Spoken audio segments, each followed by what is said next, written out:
now. We're actually going to start standing. Abaya recommended it because she said if you start laying down, you might fall asleep because it's, you know how it is, the new dad thing. You're not getting much sleep. Okay, so you guys can, in the room, you can face me and sort of turn, just horizontally. Your mat, doesn't matter if you have a yoga mat, it's not going to be that challenging. If you had one, putting it horizontal is simple. We often like to throw a yoga blanket, or that's why you can just do this on your carpet over the mat. Just makes for a nice experience, sort of down regulates your nervous system. Feel free to turn the lights down a little bit in your space. My camera should adjust, hopefully. Yeah, that looks pretty good. And just make sure you're feeling good. My cat is weird tonight. All right. No problem, Geeta. Sorry to hear that. All right. So we're going to start with Tadasana. I want you to just rock in your feet a little bit. When you rock back to your heels, feel that weight shift. When you rock down to the ball mounds of your feet, feel that too. If you slow this down a little, you can actually notice something more than just your feet shifting weight. You'll actually notice the whole front and back side of your body. When you shift to the ball mounds of your feet, pause there for a moment and feel how the front of your body sort of tones naturally, almost to like catch you. And then slowly shift back to your heels and notice how the back side of your body tones very lightly, almost to catch you there too. And so rock forward and back a little and notice that tone across the front and back of the body. Feel free to play with the positioning of your feet. Sometimes a little bit narrower can give you more stability up your midline, the deep front line, a slightly narrower stance. Try not to grip too much in the toes. Just let them naturally catch you in the front. And as you go back to your heels, notice that little threshold where you're like, oh, went a little too far. And it's like, all right, how do I feel that space? And then what would it be like to have weight pretty much equal between the front and the back, roughly? And how does that feel to you, like energetically? Do you feel balanced because of it? Do you feel like a midline to your body, like a central axis? Cool. And then start to shrug one shoulder up and then rock it back. Shrug the older shoulder up and rock it back. And don't just let these be shoulder rolls. Slow them down a little bit. And notice how what we're doing right now is we're initiating this spiraling action. It shouldn't just happen in your shoulders. It should be pulling through the ribs a little. If you notice your hips are slowly adjusting to that shoulder roll, if your body's not adjusting to the shoulder roll, if it's just in your shoulders, then slow it down and try to let your shoulder pull your ribs. Try to let the ribs talk to the hip. Let your weight shift in your feet as you roll your shoulders. Let your weight shift towards the shoulder you're rolling, and then let it shift all the way to the other shoulder you're rolling. Last one. And just coming back to center and noticing if you feel a little bit lighter in your ribs and in your spine. And then from here, we are going to widen our stance. And so to do that, you're just going to rock side to side. We're going to take our time with it, just rocking and just widening it an inch or two. And I want you to notice that if you keep doing this and you take your time with it, you're naturally going to find a leg's length width, because when I come all the way to one side, I can only reach so far with my leg. See that? When I come to this side, I can only reach so far with that leg. That's about your leg's length. And so it's easy to find a leg's length width. And then rocking your feet and get that second toe roughly pointing forward. So this should feel just as stable as Tadasana. Just for a moment, go ahead and just rock your weight back into your heels, a little forward into the ball mounds. Same idea. And then try to find what would feel a little bit like midline. Your big toe presses a button on the floor. So the big toe just presses a button. It's a very light touch. Your other toes just naturally spread out for air. It's not a big deal. It's just like feel the air between your toes. And then from that position, you can bring your hands to your hips and very gently draw some circles with your hips and just say hello to your hip socket. So the top of your hips is way up here, but your actual socket is down below your waistband. With that little bit of rocking in the hips, just like our shoulder roll, notice that it's not just in the hips. Your weight is shifting a little in your feet. You can feel there's a rotation happening in your pelvis. It's not just side to side. And then if you slow it down, you can actually reverse it. Actually, really tough.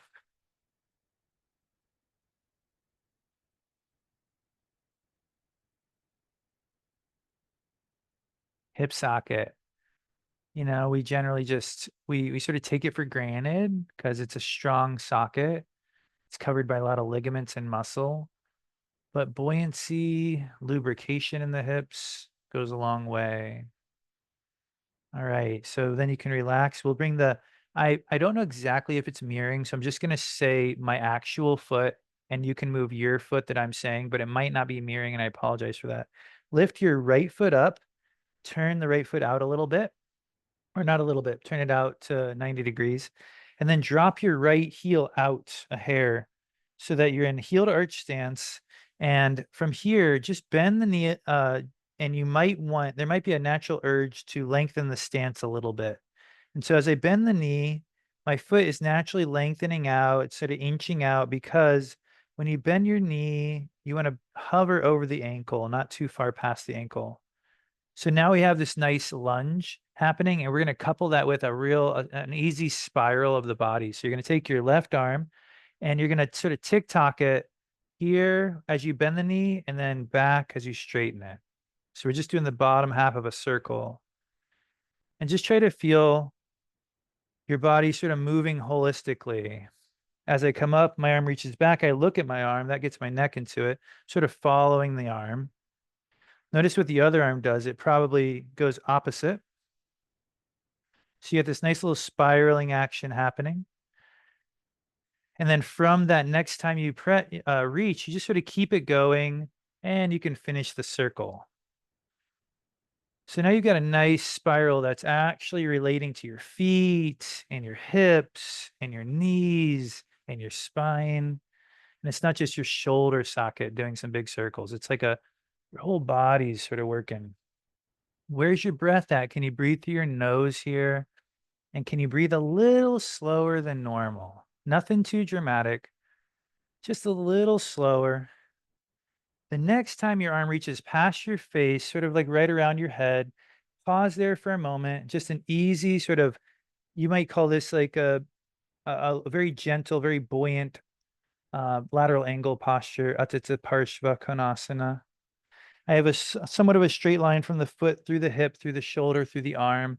Feel very buoyant, feel very long, feel very supported. And then as a counter pose, we're actually going to follow that arm down, drop the knee down, fingertips come in front of us, and then just very lightly kick the heel forward and kick the hips back a little. I'm going to turn 3/4 so you can see me better and just rock side to side on that heel, just fanning the foot. And then if you can, now you're going to do like 360, or you're going to rock a circle under the heel. So your heel is actually drawing a little sort of, if you're going to try to imprint your whole heel on the floor, like the back of it, the left, the sides of it. And that should translate to helping you feel your hamstrings, the whole spectrum of your hamstring. And generally, lighter is better. You're going to get more fluid exchange. You're going to get more shearing between the tissue if you're really just sort of light. All right, I'm going to turn back to where I was. And then from here, I feel like we need to take a little break before we do the other side. So I'm going to bring that right foot back underneath, come into table for a moment. And just to gently awaken the core before we bow in Bhaktasana, just take a moment here in table and unweight one hand and then unweight the other hand. And so it's like you're pawing the mat like a cat. And it's just a really gentle way of awakening your deep core as well as your sort of spiraling musculature. Because what you'll notice is if you pause, unweight one hand and watch, where's the weight in your body? It's in the other hand and the opposite knee. So you can see it's a spiraling pattern. It's a crisscrossing pattern. Unweight the other hand and watch again as your body holds the weight in this spiraling pattern. The opposite hand and knee are holding your weight. And then we'll bow down for a moment in Bhaktasana. I enjoy stacking the hands like this and resting your forehead on stacked hands if that's comfortable for you. If it's not, please modify any way you want, spreading legs wider. Um, you could be up on on your elbows if Bhaktasana just didn't feel good to you right now. If you are bowing in Bhaktasana and focus your breathing into the lower aspects of your back.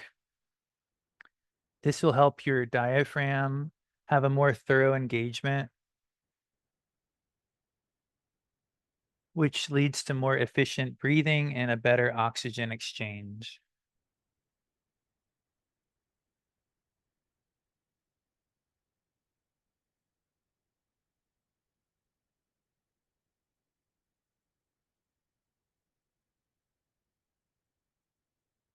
Try to slow your breath down just like by 5%. Like not anything you would notice. You wouldn't be able to time it and say it's slower, but just feel that it's a little bit slower. Not too dramatic again, very subtle.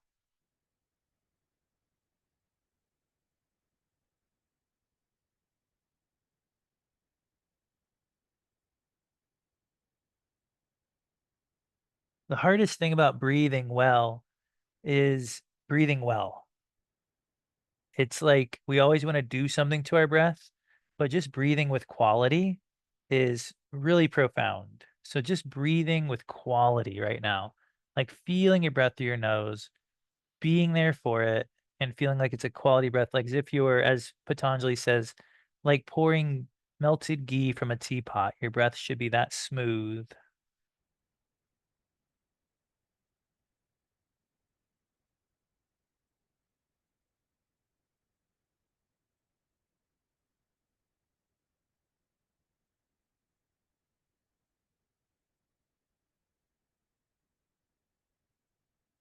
From here, the arms are going to come out in front of us, kick down through your shins, and slowly roll your spine up till you're standing on your knees. A couple of easy shoulder rolls here, just to release any tension that might accumulate in Bhaktasana. And before we get up, take a moment and just reach the arms back, bend, crease at the hips a little, and that'll help you find your hands. And you're looking slightly down, and then slowly work your hips a little straighter, slowly work your arms a little straighter, slowly work your chest a little more open, and just feel that nice sort of um, tone across the front and back sides of the body here. And then we'll slowly bend the hips, release the hands. Good. And then you can turn towards me or turn towards the monitor, that direction. Hands come in front and walking your feet out to a little bit wider than your hips. Crease the knees and tuck your tail and roll your spine up. A couple of shoulder rolls at the top. And then just sort of take a moment to get that legs length stance, which means basically you're on one foot, you're reaching, and that's about a leg's length. And we'll do some of that on the other side. So we begin by turning the left foot out 90 degrees, the right foot in a few degrees, heel to arch alignment.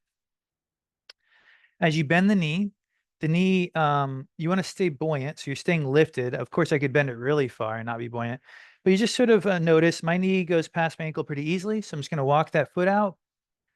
The idea is that it should hover roughly over the ankle when you bend it. And if it doesn't, just walk your foot a little further.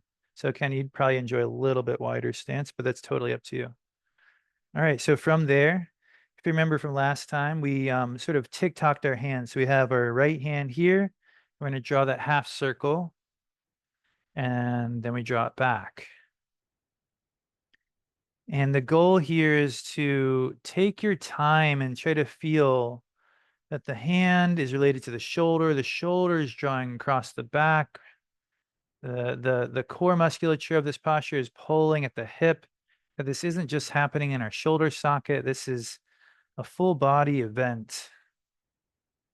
And just take your time. The next time you cross the face, feel that stretch and then gently allow it to complete the circle. And now you can really feel the whole spiraling action, all generated by that circle of your arm, but really it's not for your arm as much as it's for your spine, your back, your core. Your knee is learning how to bend with your hip right now. You don't want anything to be just static. Your whole body, as you come up and the arm goes behind you, your leg straightens, right? As you bend and reach across, the knee naturally bends. You're teaching your body how to move together. You're teaching joints that don't talk too much to each other. You're letting them talk. And the next time your arm reaches across, your gaze can pause for a breath, relax your shoulder. I know that was a lot of circles, so try to feel relaxed even as you reach. And feel that line from your right heel through the hip, up through that warm shoulder, elbow, hand. Excellent. And then we'll finish the circle, turning back towards the foot, dropping knee. We're on our, you can let that heel show and draw some circles around that heel. Letting your spine sort of relax, letting those shoulders relax.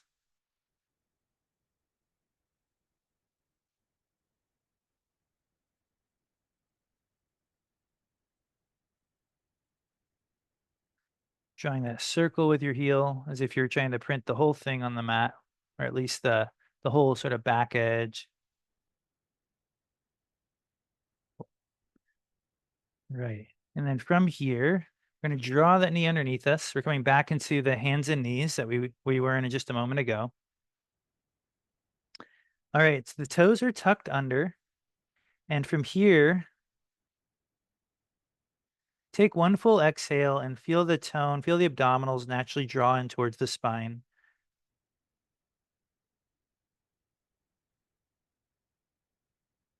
We're going to maintain that tone as we glide the left foot straight back very slowly. And the right arm glides forward just as slowly. And then pause. You're in a spiraling pattern. We sort of warmed up for this on the other side. All the weight is in opposite hand and knee. And then from here, hover, foot an inch off the ground. And if you feel okay with it, hover hand an inch. Lower is a little bit more challenging almost at first. It keeps you in your deeper musculature, not your superficial. Sort of forces the muscles around the joints to work. If you feel any instability, that's good. If you don't feel like you're losing your balance, close your eyes. A little bit of losing of the balance would be good for you here. All right. Foot comes down, hand draws back under. We keep the feet like they are, hands underneath us. A staggered foot down dog, or you're just reaching up and back with your hips.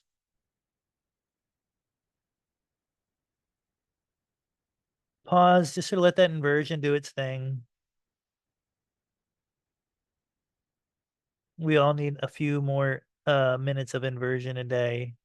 That blood flow going up towards the head, up the spine, decompressing discs. Cool. And then drawing the knee back down, drawing the other knee towards it. We're taking a quick break here in Bhaktasana. Just give yourself a breath. Welcome to stack hands or have the hands in front, however you feel good.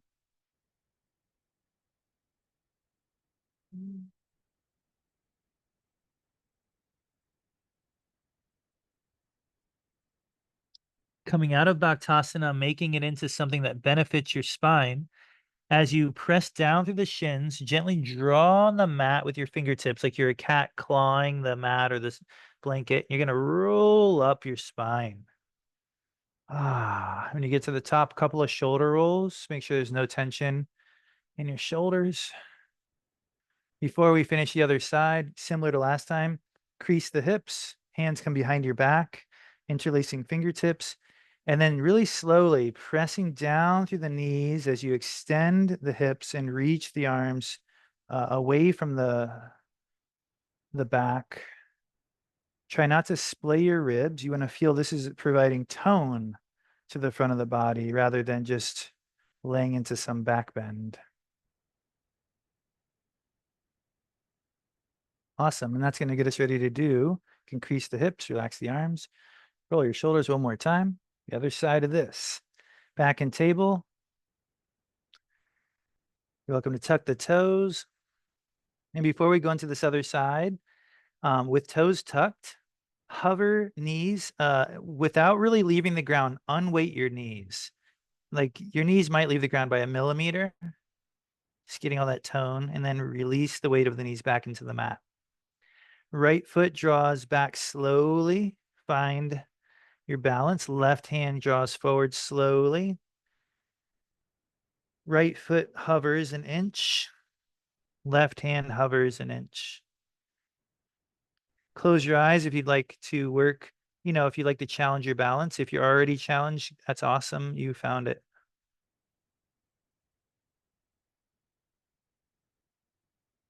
Slowly drawing the hand underneath, the leg stays back, toes are tucked, staggered down dog.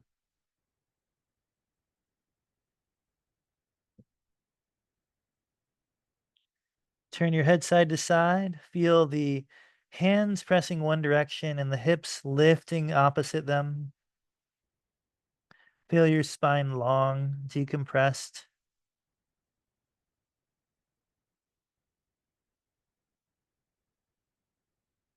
Great. And then from there, we drop that knee down that's underneath us. The back foot, I'm going to go 45 so you can see me better. The back foot glides up next to you, your front hands. So it's outside the hand. And these are called hula hoops. You're going to just do some big hula hoop circles with your hips.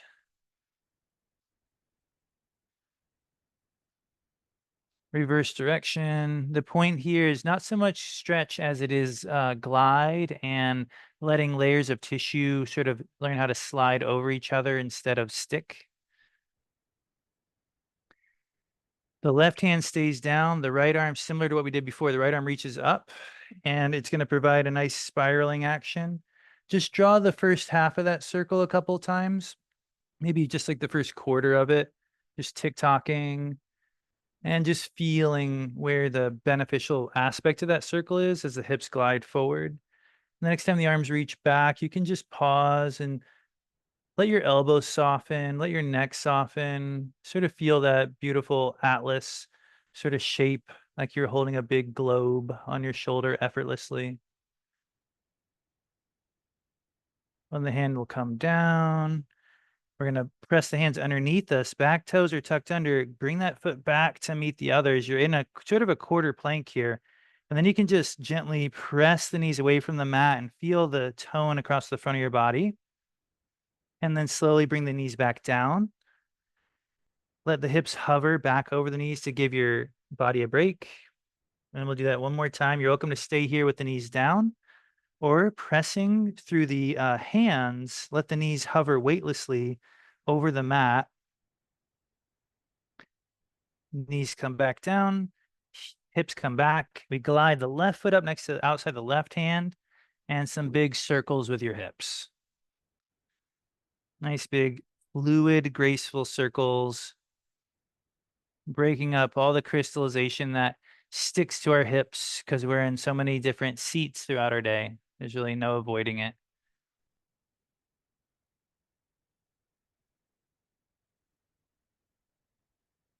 Next time the hips glide forward, you can leave them there. The left hip can reach forward, or left hand rather can reach forward and find a little radius here to glide along, just feeling that opening of the chest and then allowing the chest to close and feeling how the arm relates to the back.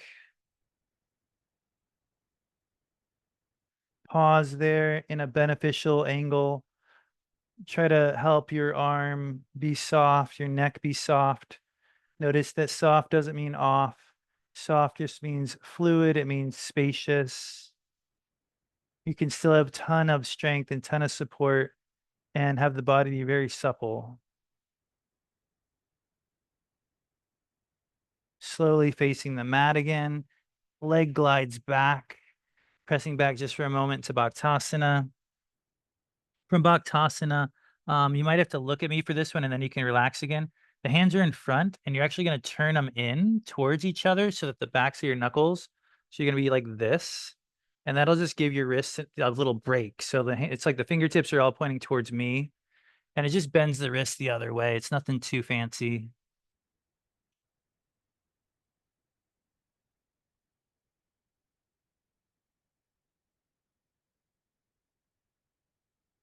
Rock side to side and massage your forehead a little bit.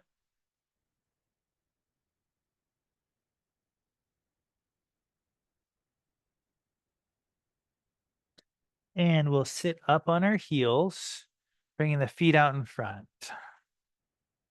Okay. So yeah, you can just sort of face the monitor, face the wherever you're at.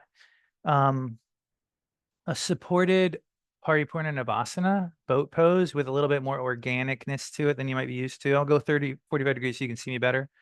So the hands are supporting you on your shins, or they can grab back here. Either one, I like the shins. And then you just rock back a little bit to take the weight out of your feet. And then you just let the feet hover. My hands are doing a good bit of the work here as far as like holding up the weight of the legs, but I can slowly allow, before I do that, start to rock a little bit in side to side on those sit bones and let it be almost like you're imitating a boat on the ocean so that it's not just left, right, front, back. It's more like, I don't know, floating. You go back to your tailbone a little, maybe you're forward.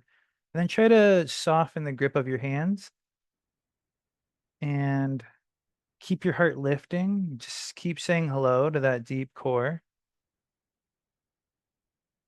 Then if you like, you can let the hands float next to your knees for the last breath or two.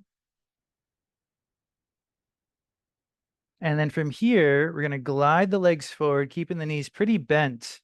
And then imagine like you're trying to lift your heart over your knees and then lay down your spine. Press the heels sort of down into the mat and they'll push your spine back. And we start to make this a little bit more of a flow. And so pull the heels toward you. That helps you lift your heart over your knees and that draws you forward with a lot of space. And then push the heels down and forward and that pushes your spine back. And so it's almost like you're sort of lifting your spine long as you come forward and then you're rounding your spine back. There's sort of a cat-cow essence to this. The heels draw towards you as your heart goes forward, and then the heels push down and forward as your heart goes back. This is a pretty functional movement. If you think about it, rowing a boat, you would be using this. Your hands would be in front. You would draw the heels toward you as you rowed forward, and then you would use your legs to row or lift them back. So it's a dynamic functional movement that people have been using for thousands of years. Paschimottanasana. The next time you come in, you can actually use your hands under your thighs, give you that little bit of leverage. And the next time you flow over the legs, you can just pause. I like to tent my fingertips here to stay spacious and tap into the benefits of forward folds by breathing through your nose a little slower than normal, feeling spacious across your back, feeling spacious across the front. Forward folds are not about compressing anything. They're about like saying hello to that forward bend. Nothing is really accomplished by stretching your hamstrings in the long run, it's more about what are you getting from it holistically? How's your whole back line benefiting? I'm finding myself rocking a little bit side to side naturally. So I'm just cueing that for you if you want to try it. A little bit of rocking sort of spreads the stretch throughout the hamstrings. It also sort of keeps me honest on whether or not my posture is spacious enough, whether or not I'm, able to move. There isn't really a position that we could be in that you could call functional if you felt stuck in it. One of the defining features of natural or functional movement is that you're able to move. Sometimes we get so deep in our postures, we feel stuck. And that to me just doesn't really translate to everyday life. Staying spacious. All right. Pushing down through the heels, rolling up. A nice counter pose here. There's a variety of ways to do it. The hands post up behind you. And at the very simplest level, and the level I will start at, is unweighting my hips. Unweighting the hips off the floor. Fires up the triceps, part of your sort of part of that back line experience into the shoulders. You can feel the shoulder blades going down the back here. And then releasing. Now, of course, that's sort of setting us up to lift the hips a little higher if you like. So you can scoot your heels a little bit more forward and then unweighting and feel like that unweighting moment. Don't go right into to any kind of reverse plank. Just unweight and then lift a little higher. Imagine like you're only going to go halfway to what you would call reverse plank and then slowly down. And then the last one, again, go through the unweighting phase, just a little off the floor. Feel yourself lifting up, feel the triceps doing their work, feel the hips, and then you can press the big toe mounds forward, and you might feel inspiration up through the front of the body to shine. Can you breathe? Are you spacious? Can you rock a little bit, or are you locked? Slowly down. Excellent. And then we'll all turn sort of sideways to the mat or to the monitor and use your legs behind or your hands behind your knees to slowly work your way down to the mat on your back.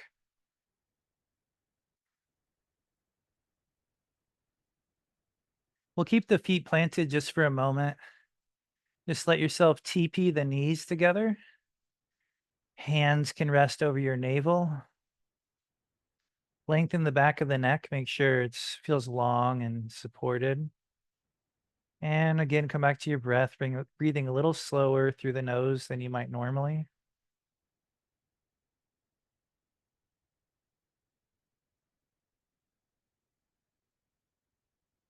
Emphasize your exhale.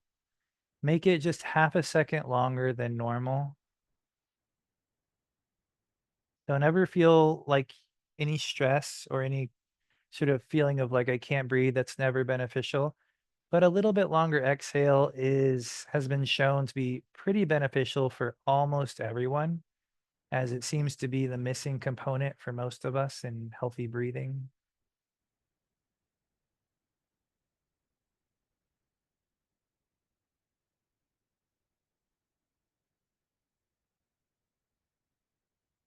From here, we will lengthen out our left leg and our left arm.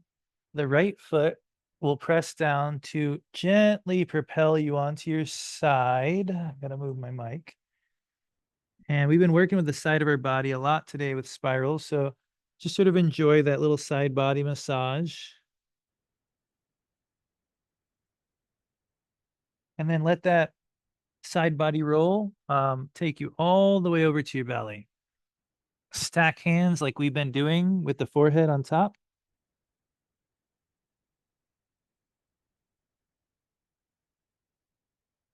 As you exhale, feel the navel drawing in towards the body very gently. Don't overdo it. Doesn't work like that.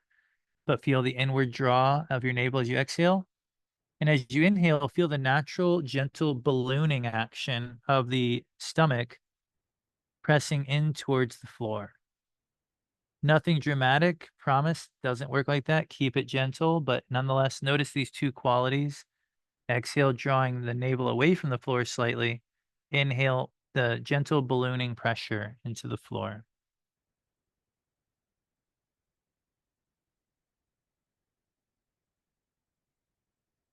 This is ensuring your diaphragm is participating in your breathing. A lot of us have very upregulated nervous systems. We don't know how to get out of it. We can't think our way out of it. Your diaphragm might be your best friend for helping you down regulate, helping you get grounded. It signals to your brain, to your nervous system that you're doing good and it's time to uh, be a little bit more relaxed.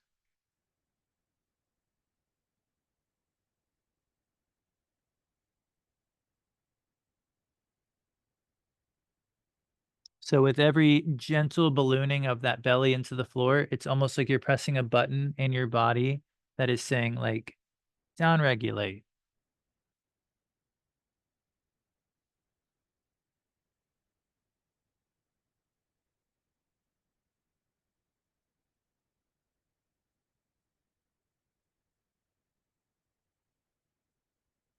From here, um, I feel the need to just do a little baby back bend before we switch gears. So I'm just going to glide the hands underneath the shoulders. I'm looking at the floor and feel a slight tuck of your tailbone so that you feel a very subtle sense of engagement across the front of the body, nothing dramatic. You should also feel a slight tone of your glutes. This all ensures that the pelvis stays relatively neutral.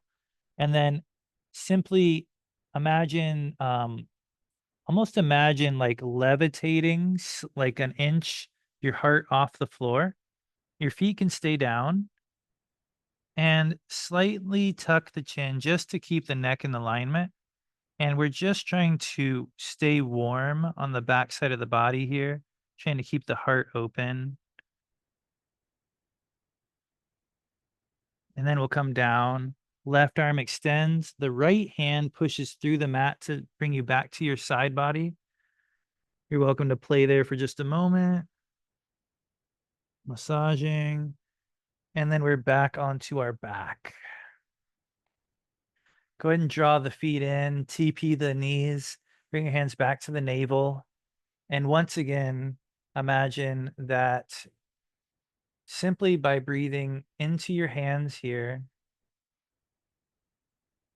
you are slowly pressing the button in your body that down regulates your nervous system.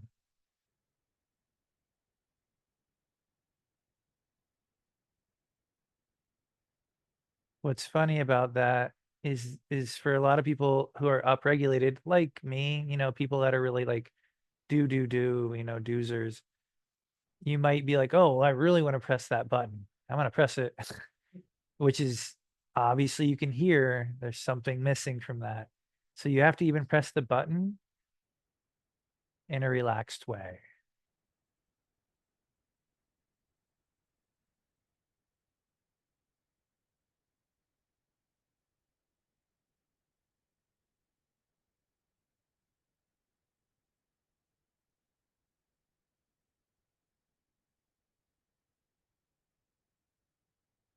And we'll finish up on the other side. Right foot extends, right arm extends. You might be facing away from me as we do this. That's fine. Left foot presses down, bringing you onto the side body, rocking a little bit on your side body, not rushing past this moment.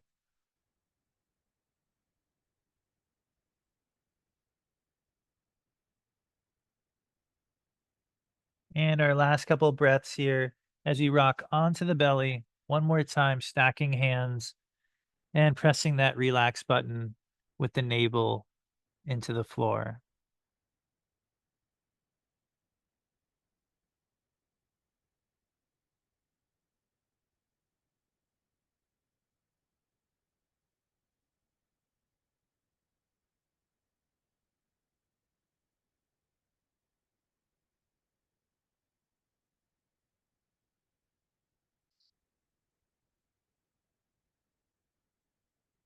To come out or back onto our back, you can extend your right arm and then let that left leg sort of creep back and over the right leg. And the left leg's going to reach until it pulls you back onto your back. And we're going to pause here in a mini Shavasana before we meditate.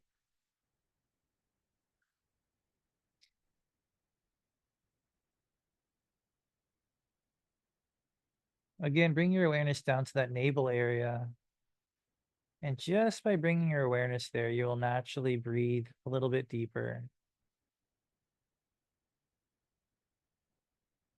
Breathing through the nose and really trying to breathe with quality. Imagine that the way you breathe is the way you feel. And so it's hard to adjust our breath. If we are feeling a certain way, we breathe that way. But we can gently adjust our breath and it will gently adjust our feeling. And you can't do it in one breath, but you can do it in each breath.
Notice if there's any place in your body you can relax.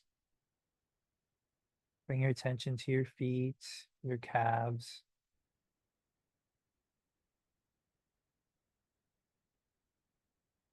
Inhale, bring your attention to the thighs and the pelvis.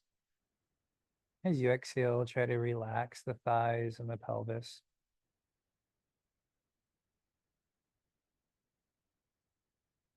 Inhale, feel the whole midsection of the body between the pelvis and the ribs. As you exhale, try to feel a release there.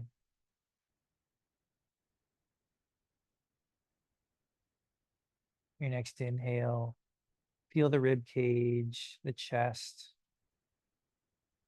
As you exhale, try to release any tension that you might be holding there.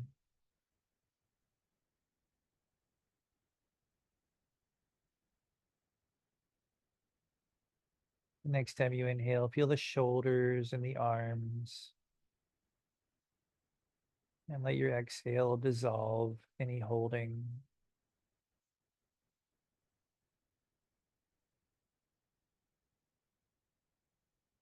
And take a conscious breath into your neck, head, and face. And as you exhale, try to imagine letting all the expression dissolve off of your face.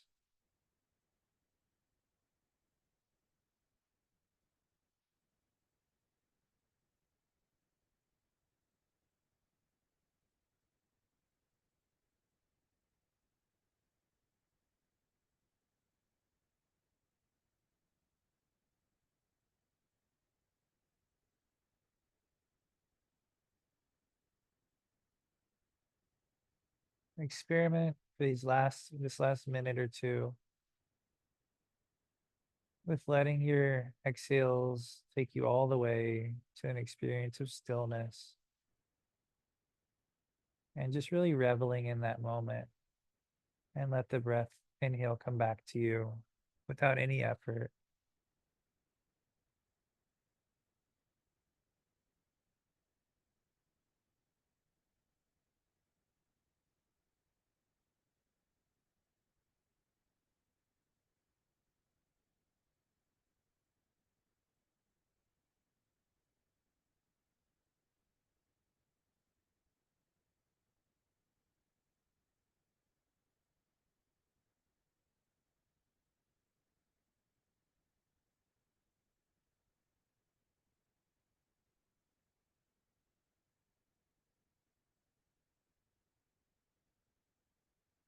Moving fingers and toes, rocking head, hands, and feet a little bit side to side. Drawing slowly the heels up towards the sit bones. And then over onto your side. Pausing for a moment on your side.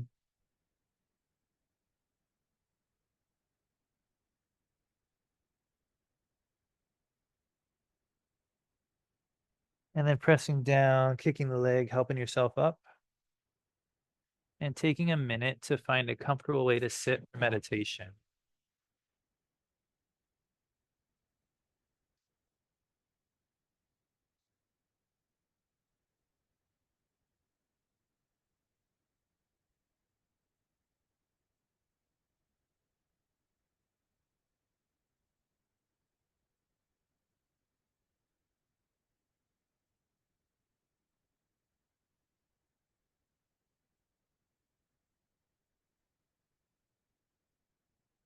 So no matter what your meditation seat looks like, a chair, a cushion, whatever it might be, just try to feel the same kind of suppleness in your body that we've been cultivating with our breath. So breathe how you want to feel.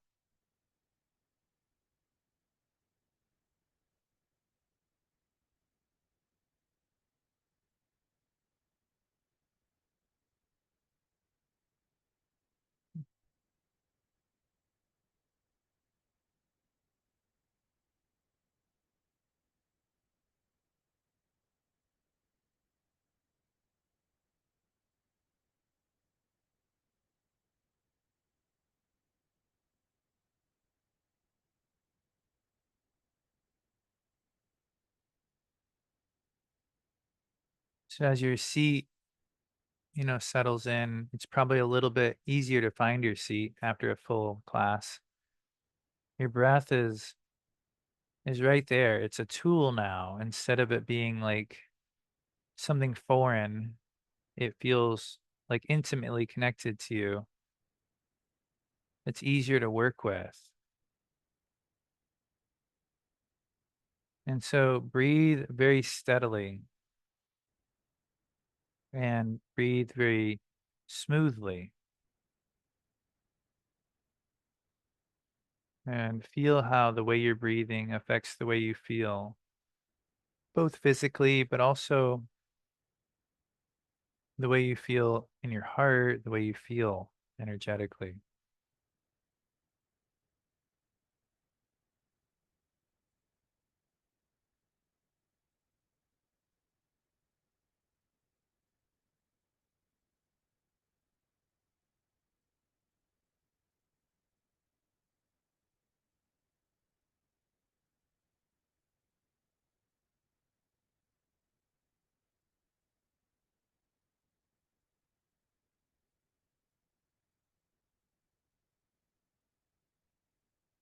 You may notice that your breath is light. Not everybody's going to be feeling the same way, but if it did feel light, maybe it's not as deep as you're used to, just trust that and just go with it. As Paul Rep says, move with, not against the harmony.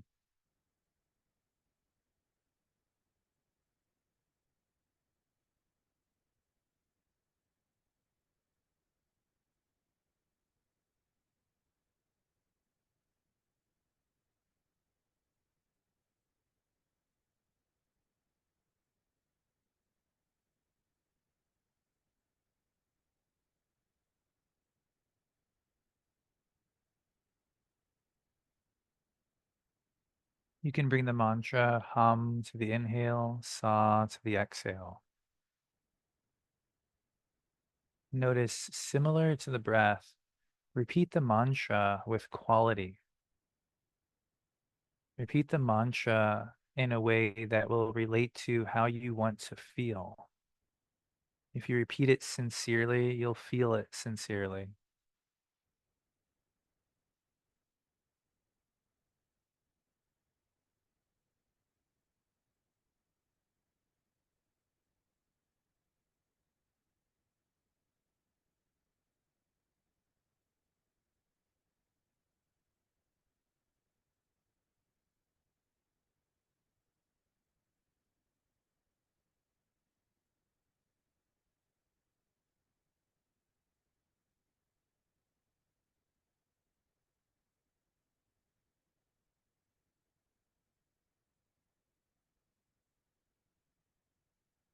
And then just putting it all together, all the pieces are here, all the wheels are turning.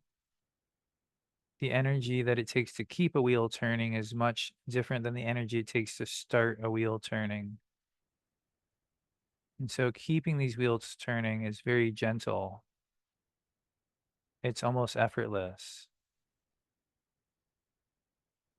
The wheel of your breath, the wheel of your mantra, the wheel of stillness.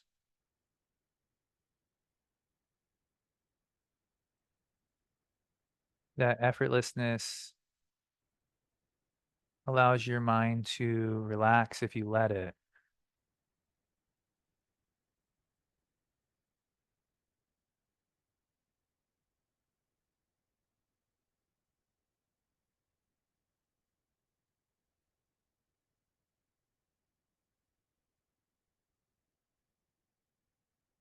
It allows everything to relax if you let it.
Whatever challenges you or I or we face, imagine being able to dissolve them for the next few minutes through this gentle power of our practice.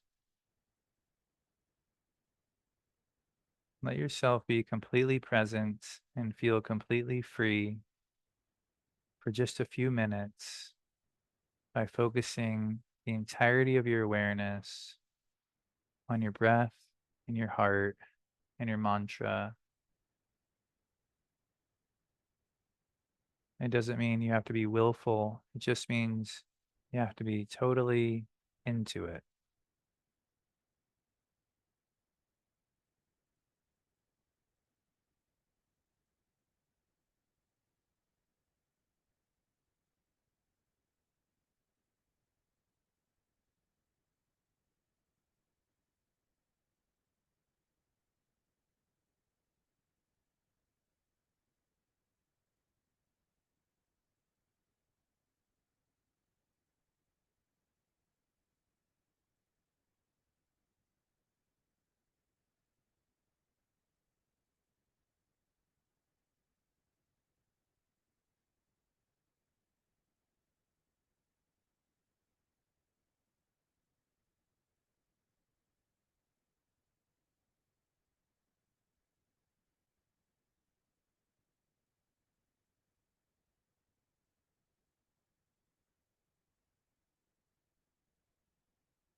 Namaste, everyone.